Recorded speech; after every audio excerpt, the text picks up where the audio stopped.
I need you to be completely honest right now. Please tell me the truth. How many unread emails and open browser tabs do you have sitting on your phone right now? Oh, jumping right into the deep end today. I have to. I mean, think about it. Just staring at you with those little red notification badges.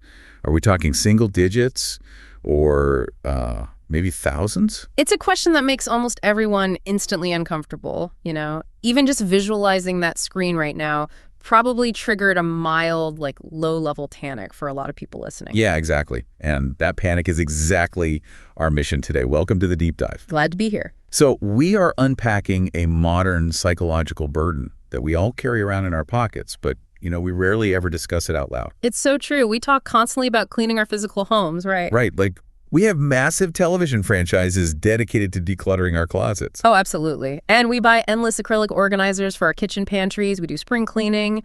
But we almost completely ignore the invisible mess inside our screens. Which is such a massive blind spot, because that invisible mess is quietly driving a huge portion of our daily anxiety. It really is. And the source material we are analyzing today breaks down this concept in a way that, well, it really changes how you look at your devices.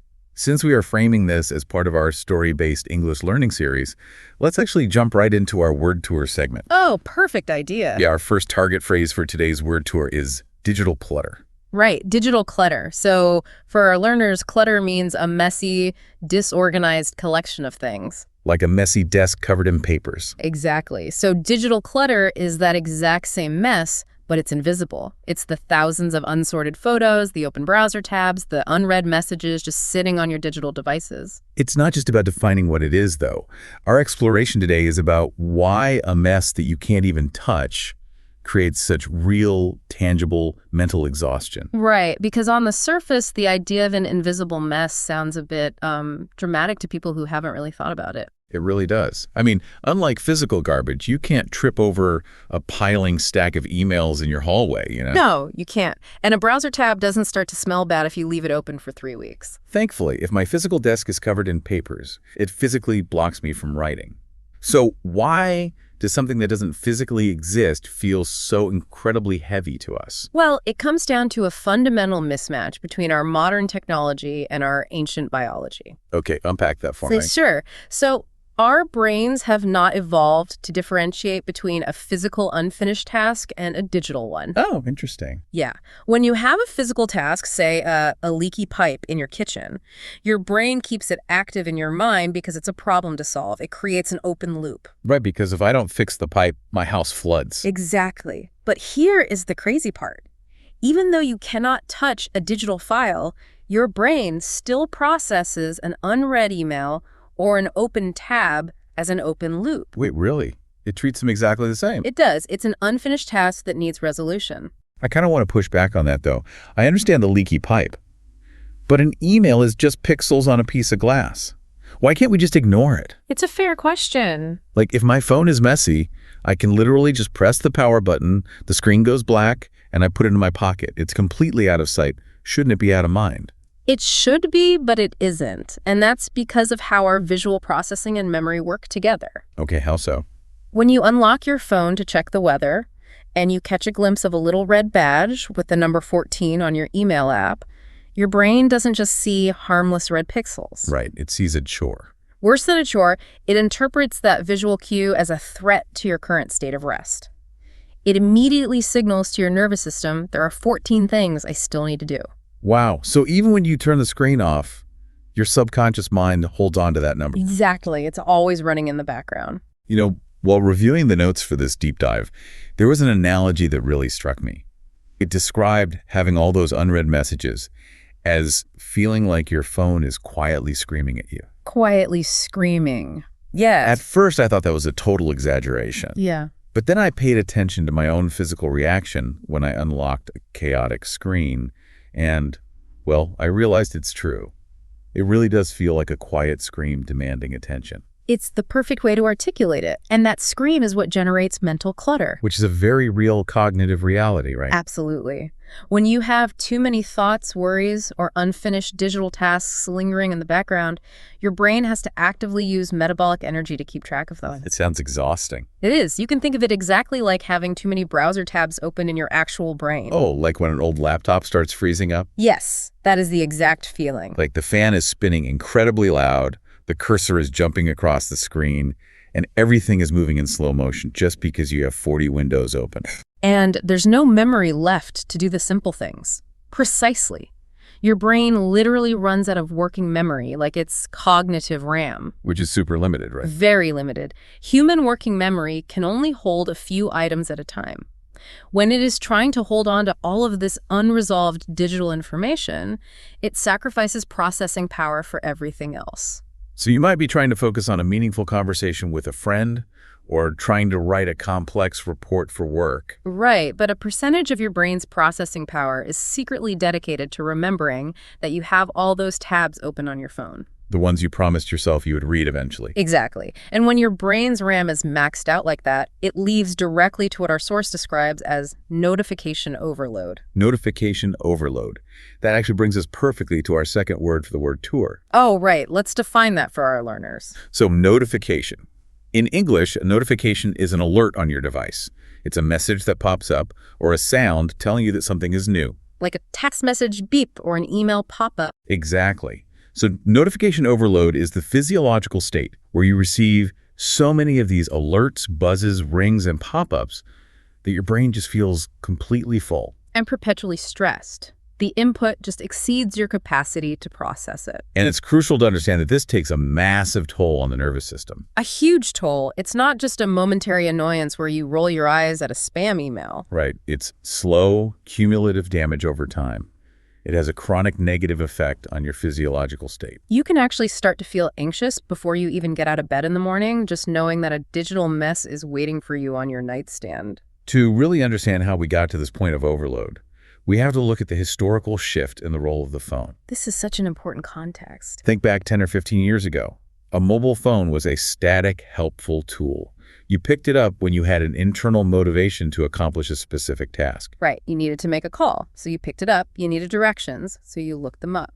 Then you put it down. It was completely passive. It basically just waited for us to need it. Exactly.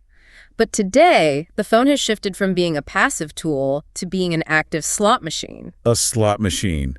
That is such a good comparison. It really is, because it constantly and proactively demands your attention. And it uses intermittent variable rewards to keep you hooked. Okay, intermittent variable rewards.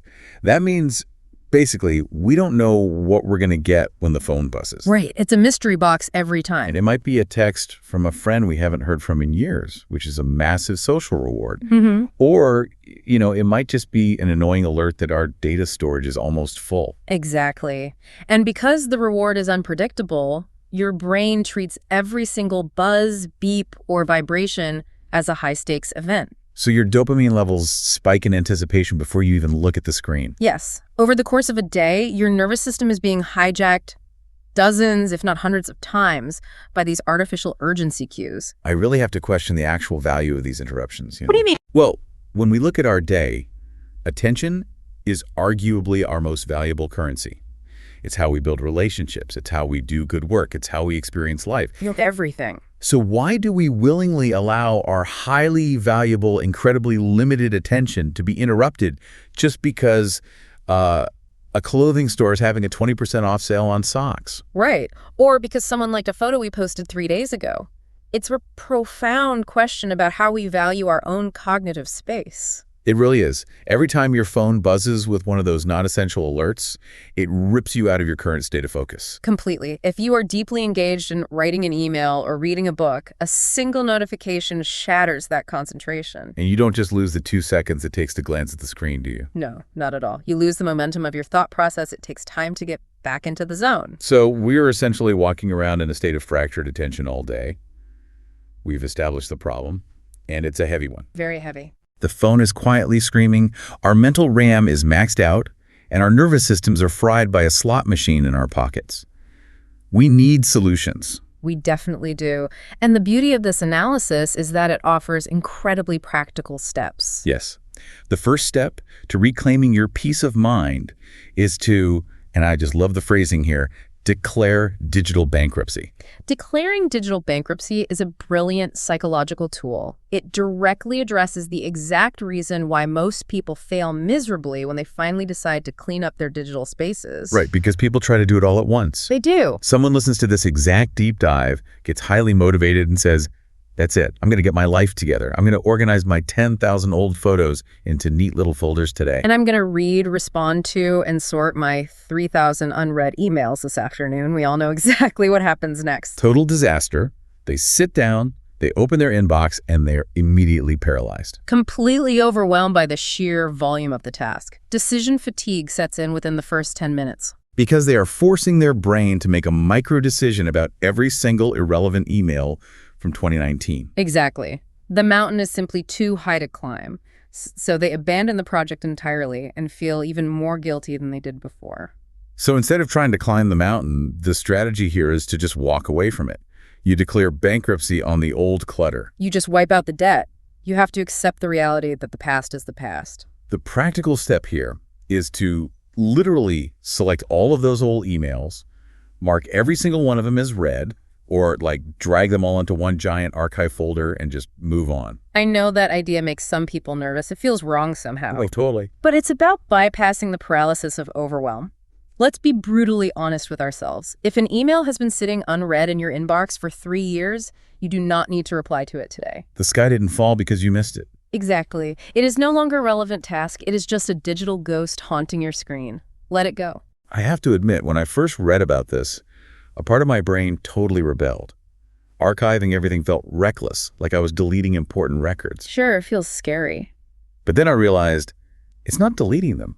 They are still searchable if I ever truly need them. It's just removing them from my visual field. It reminds me of dealing with a terribly messy room. Oh, how so? Well, the traditional way to clean a messy room is to pick up every single item, evaluate it, decide if it brings you joy, fold it properly, and put it in a specific drawer. Which takes hours, days even. Exactly. Declaring digital bankruptcy isn't about organizing the messy room. It's like finding a mile-long, impossible to-do list that's been sitting on the desk in that room for 5 years, setting it on fire, and starting completely fresh today with a blank piece of paper. Setting the list on fire is a highly accurate way to look at it because the relief you feel is instantaneous. It really is. When you hit mark all as read, you remove the visual trigger. That red badge with the number 3000 on it just vanishes. Poof. Gone. Your brain instantly stops registering that massive open loop. The perceived threat to your nervous system is neutralized immediately without spending a week sorting files. Okay, so we've burned the old to-do list. We've declared digital bankruptcy. The inbox says 0, and we are starting fresh today. It feels amazing. It does feel amazing, but knowing human nature and knowing how fast the internet moves, how do we stop the room from just getting completely messy again by next Wednesday?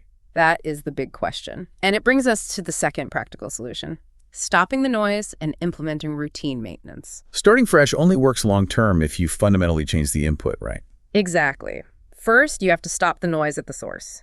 This means sitting down, going into the deep settings of your device, and ruthlessly turning off all the red bubbles, the banner drop-downs, and the vibration alerts for anything that isn't absolutely critical. We are talking a scorched earth policy here. Yeah. Goodbye social media alerts. Goodbye mobile game notifications. Goodbye random shopping apps telling you a sweater is on sale. Exactly.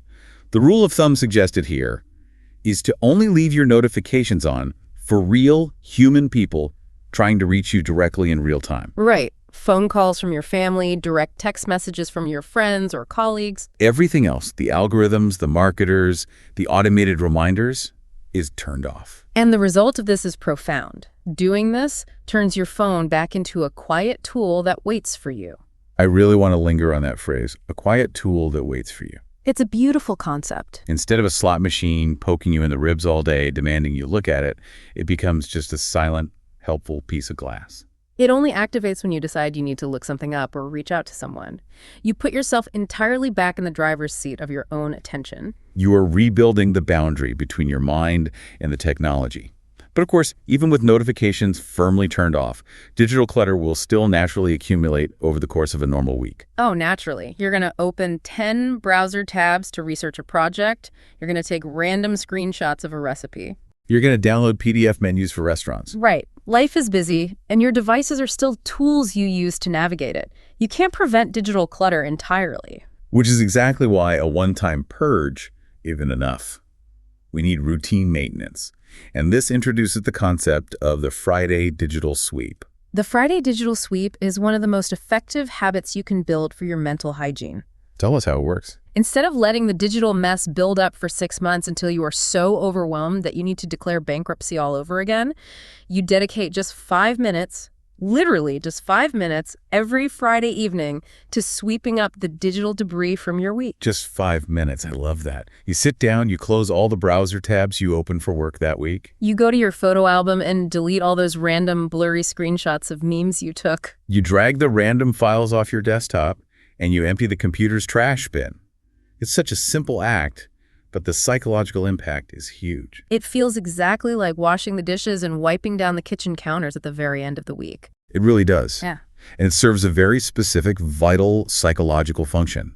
It creates what we can call a soft landing for your weekend. A soft landing. I love that imagery. Yeah, you are deliberately making sure you don't carry the messy, stressful digital baggage of your work week into your relaxing Saturday morning. Because there is nothing worse than waking up on Saturday, opening your laptop to maybe watch a movie or read an article, and your browser is still cluttered with spreadsheets and email drafts from Thursday. Oh, that is the worst feeling. It instantly pulls you back into a state of work stress and ruins the weekend vibe. Exactly. You are visually closing the loops of the work week. Yeah. And the strategy actually takes it one step further. What's the next step?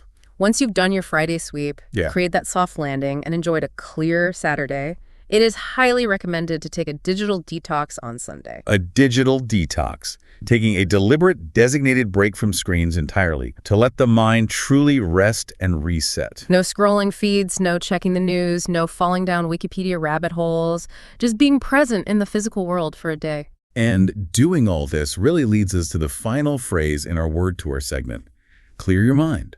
Ah, yes, to clear your mind. For our English learners, to clear your mind means to free your brain from worry, stress, or confusing thoughts, to find mental peace.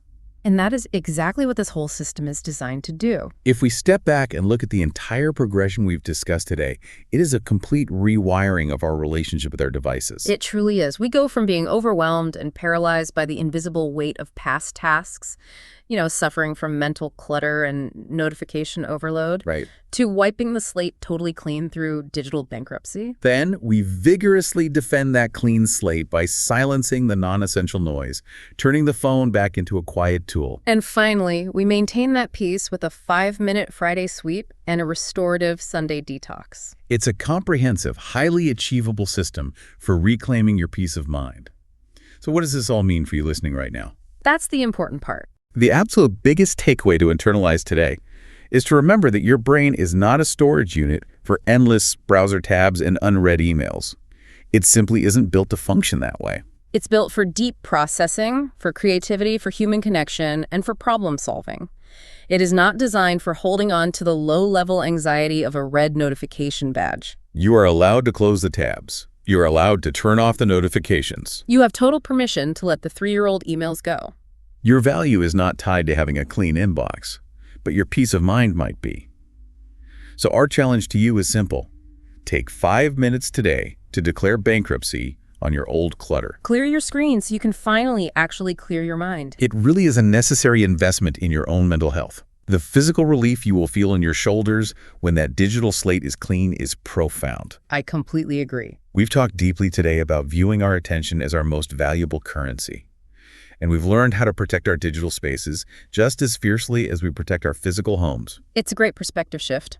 But all of this leaves me with one final provocative thought to leave you with today. If we can learn to identify and declare bankruptcy on our digital clutter to save our peace of mind, well, what other invisible clutter in our modern, fast-paced lives might we need to declare bankruptcy on next? That is certainly a question worth exploring. Think about those little red notification badges one more time. They don't have to control you. Until next time, keep jiving deep.